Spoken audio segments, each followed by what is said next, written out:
Skont l-aħħar statistika ppubblikata mill-Parlament Ewropew fuq il-bażi ta' dejta tal-Aġenzija tal-Unjoni Ewropea dwar id-droga, il-EUDA, turi kif Malta hija waħda mill-pajjiżi tal-Unjoni Ewropea bl-inqas livelli ta' użu ta' droga fost iż-żgħażagħ. L-istatistika li tanalizza l-perċentwal ta' persuni bejn il-15 u l-34 sena li rrappurtaw li jużaw id-droga matul l-aħħar sena turi li Malta tinsab mod konsistenti ferm taħt il-medja Ewropea s-sustanzi kollha analizzati. Fil-każ tal-kannabis 1.2% biss taż-żgħażagħ f'Malta rrappurtaw li jużawha matul l-aħħar sena, meta mqabbel mal-medja ta' 15.3% madwar l-Unjoni Ewropea. Fil-fatt 27 minn kull 1000 żagħżugħ Malti għamel użu minnha xi darba u 12 minn kull 1000 għamlu dan fl-aħħar sena. B'kuntrast, 541 minn kull 1000 żagħżugħ Franċiż jew aktar minn nofs użaw il-kannabis f'ħajjithom u 189 minn kull 1000 għamlu dan fl-aħħar sena.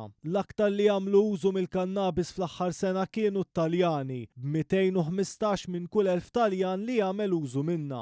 Riżultati simili ġew irreġistrati wkoll għal kokaina, l-MDMA u l-amfetamini, fejn kull waħda minn dawn is-sustanzi ġiet irrappurtata minn 0.1% biss taż-żgħażagħ f'Malta. Il-medji Ewropej rispettivi huma ta' 2.5% għal kokaina, 2.4% għall-MDMA u 1.4% għall-amfetamini. L-Unjoni Ewropea qed tintensifika l-isforzi tagħha kontra traffikar internazzjonali ta' droga suq illeċitu stmat li jiġġenera aktar minn 30 biljun euro fis-sena. Il-pjantazzjoni jinkludi miżuri biex jissaħħu l-kontrolli fil-portijiet u l-fruntieri, tissaħħaħ il-kollaborazzjoni bejn l-awtoritajiet tal-infurzar tal-liġi u jiżdiedu l-użu tat-teknoloġija avvanzati, fosthom sistemi bbażati fuq l-intelligenza artifiċjali u monitoraġġ bis-satellita.